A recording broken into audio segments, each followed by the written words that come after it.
Nah guys, hari ini Mas Blangkon ngajak jalan-jalan kakak Brian dan adik Bara.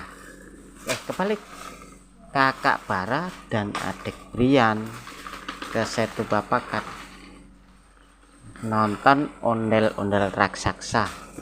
Karena di tempat ini sepi teman-teman, kita rapat darurat aja di meja bulat marmer sambil lihat boneka raksasa ondel-ondel. Tema kali ini di Setu Babakan ondel-ondel Betawi warna kuning. Mas Blangkon muter-muter nyari yang warna biru, udah nggak ada teman-teman. Yang ada hanya dua warna kuning, satu-satunya yang ada di paling ujung.